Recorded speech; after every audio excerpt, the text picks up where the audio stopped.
'Paradise' trailer వచ్చింది కదా! ఎలా అవును. అనిపించింది? అసలా 'ప్యారడైజ్' నేను మామూలుగా 'నాని' గారి సినిమా అంటే అసలా మామూలుగా జనరల్‌గా ఓపెన్ చేసి చూస్తాం కదండీ ట్రైలరు. నేను ఆఫీస్‌లో ఏదో సరదాగా పెట్టాను మామూలుగా ట్రైలరు. వాయిసు అది బయటకి వచ్చేసింది. సడెన్‌గా ఒక బూతు మాట వచ్చింది మధ్యలో. చెప్పడానికి నాకు ఏదోలా ఉంది. 'లంజా కొడుకా' యొక్క కథ అని ఏదో పెట్టాడు డైలాగు. హ్మ్. అసలు 'నాని' గారు అసలు ఇలాంటి సినిమా ఎందుకు యాక్సెప్ట్ చేశారో నాకు అసలు అర్థం కావట్లేదు. 'హిట్ 3' కూడా తక్కువేం కాదు. అది కూడా ఇదేంటి 'పక్కకు దెంగి' అని ఏదో డైలాగ్ వాడాడు మొత్తానికి. హ్మ్. ఎందుకు ఈ తరహా డైలాగ్స్ పెట్టి హీరోయిజం ఎలివేట్ చేస్తున్నారు ఈ మధ్య డైరెక్టర్లు నాకు అర్థం కావట్లేదు. హీరోయిజం ఎలివేట్ అవ్వాలంటే బూతే వాడాలా? అలా ఎన్నో తెలుగు భాషలో ఎన్నో పదాలున్నాయి. హీరోయిజం ఎలివేట్ చేయడానికి మంచి మంచి రచయితలు మంచి మంచి పదాలు రాయొచ్చనమాటండి.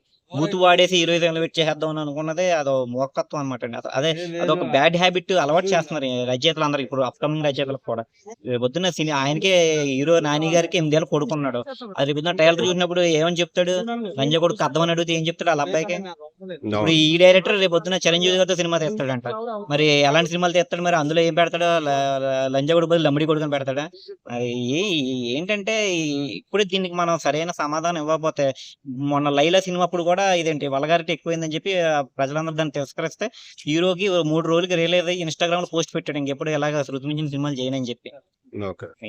ఏంటంటే దీన్ని మనం ముందుగానే ఖండించకపోతే, ముందుగానే పబ్లిక్ రియాక్ట్ అవ్వకపోతే ఇదేంటి ఇలాంటివి అలవాటయిపోతది. కామన్ అయిపోతది డైలాగు.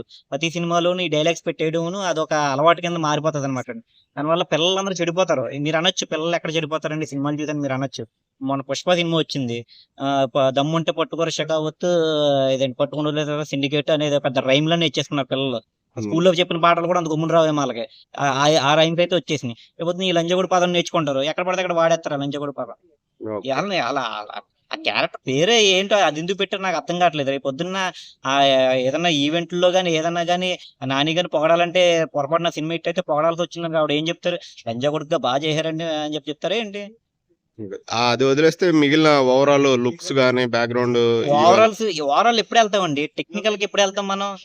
ముందు మనకి ఏదైనా సరే ఎంత పెద్ద సినిమా తీసినా, ఎంత చిన్న సినిమా తీసినా, నువ్వు మార్స్ మీద తీసినా, భూమి ప్రపంచం మీద తీసినా, సముద్రంలో తీసినా, నువ్వు ఎక్కడ తీసినా సరే సినిమా ముందు కథ కనెక్ట్ అవ్వాలి.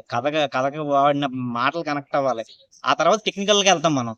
ఓకే. ముందే అదేంటి అందులో ఈ కథ విషయం పక్కనెట్టే మనకు కథ తెలీదు.